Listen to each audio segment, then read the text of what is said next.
Welcome, everybody. This is the April installment of our 2025 Textile of the Month Series 3. And today we're going to be talking about Sukui-ori.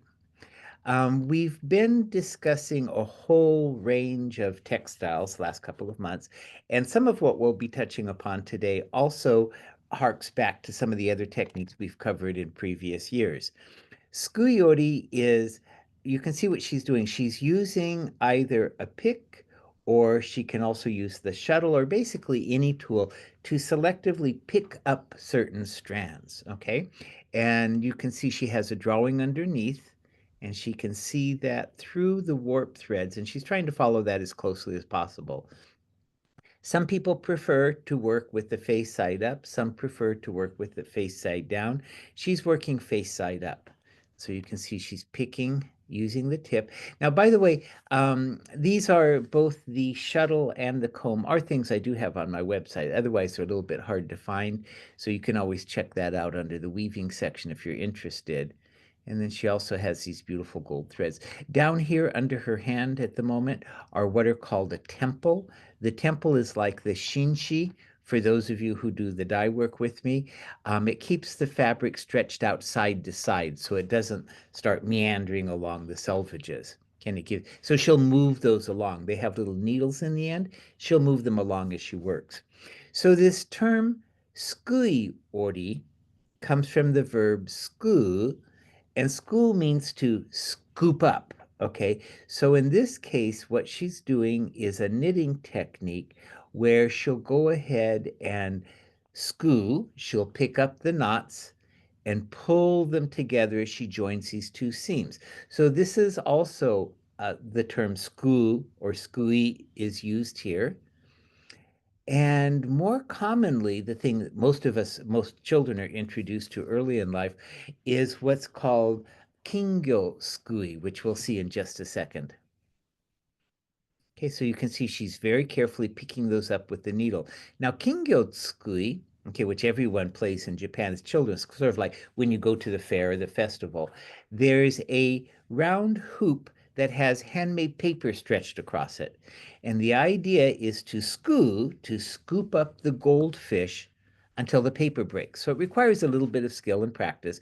And here you can see this young fellow already has a hole in his scooper, but because of his skill, he's still able to get quite a few goldfish. But eventually the paper lets go and you lose out, okay? So that's what skuu means. Okay. So we're going to be practicing that same concept only with our shuttle and with the rat end of our rat tail comb, and also with a pick if that's what you're using. So here you can see he's really exhausted the use of his paper and he's done. So using that concept of scooping like that, this is a Sukui-ori piece of a goldfish. Okay, it's sort of an unusual pose for a woven structure. Normally you don't show critters face on, but this is an excellent example. You'll also recognize that in the background is the kushiori or mizuori that we've talked about in other programs. So whenever you're looking at a Japanese textile, it can be any number of techniques combined, and it's up to the artist or the merchant which category they place it in. Here we see a model wearing an obi with a sukui. Let me stop for just a second here. Okay, so you can see up close here. First of all, it's a kumihimo obijime that we have around her waist here. Okay, and you can see this section. Okay, the wave pattern is the Sukui-ori section, and the background is a lino weave. Okay, that we've covered before. Now, the kimono also is a lino weave, and it's a Sukui-ori. So this section with the sasa, the bamboo leaves, are the Sukui-ori portion, and the open lines in the back are the gauze weave or the lino weave. Normally, with Japanese aesthetics, you don't combine a kimono with an obi of the same category of weave. So most often in summertime, you would have a gauze woven, a lino woven obi with, say, a bingata style, a lino woven kimono with a bingata style obi. If you have a Sukui-ori obi, you would probably have either a dyed pattern, again, like katazome or yuzen or something simple, or you might have a nice stripe or something like that that's opened in gazi for the summer. Okay, so here you see some of the bobbins reeling for the silks getting prepared. And here she's scooping up those different threads. So you might ask the question here, let's look at this just a moment. You might ask, well, how is this different than tapestry weave?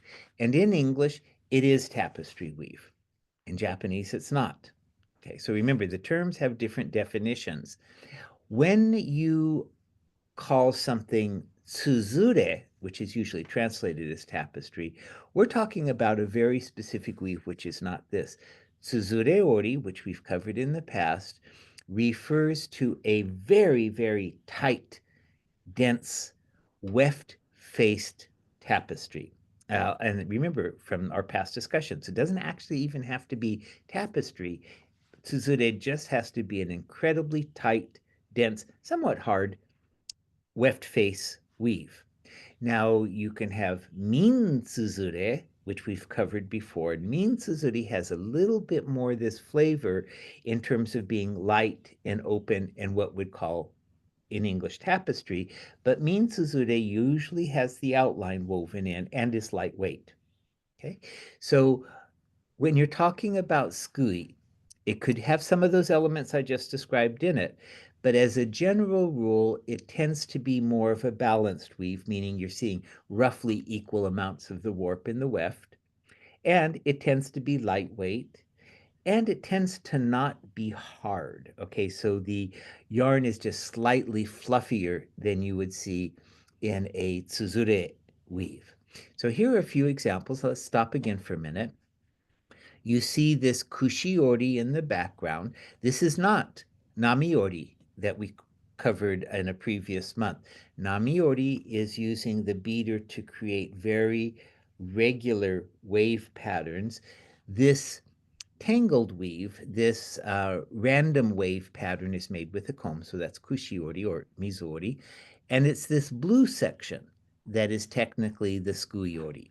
So again, you can often have many combinations. Okay, and here she's tying her Sukui-ori, and here's another good example. Let's let me back up just a speck here.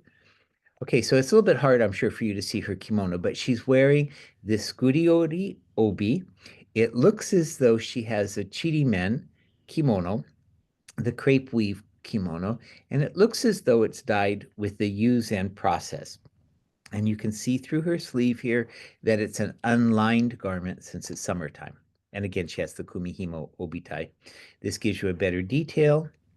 The waving lines were the Sukui-ori part. This goes back to what I was discussing just a minute ago here.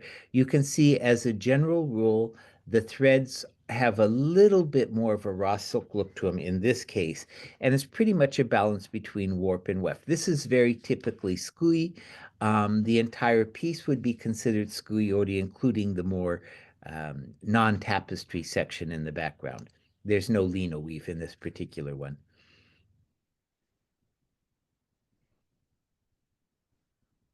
And then if you take a look at the back, you have the same kind of patterning there. It's not unusual to have these lined or unlined, unlined for summer, lined for rest of the year. And finally, this is the Sukui-ori piece. Okay, you can see the background is similar to the one we just saw, somewhat evenly distributed warp and weft in the background. And if we look at the actual Sukui-ori part, I'm not sure if you can see this on your screens or not, but the actual section, let me get a good shot here, is a little bit like the Tsuzure that I mentioned earlier. You can see it's a weft face, so the warp has been obliterated. You can see the warp in the section to the right, but this rust-colored area, you're only seeing the weft, and it's tamped down into a very dense weave. So this portion can be likened to Tsuzure, excuse me, to Tsuzure-ori, but actually the entire piece is still considered Sukui, not ever Tsuzure.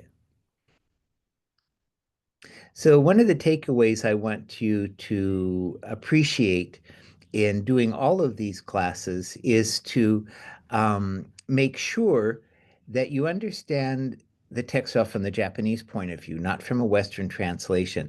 The translations are usually approximations. They're based with a Western-centric attitude as to how things should be categorized. And on occasion, those categorizations do overlap, but the categorizations do overlap, but they don't necessarily align identically with Western concepts of weaving. Okay, so go ahead. That'll do it for the brief presentation today, and we'll get started with our own discussion here if you want to come back on again. Okay, so that was pretty straightforward, pretty easy. Are you starting to get a sense of the different Japanese attitude of looking at things? And that's partly why I want you to understand the basis of the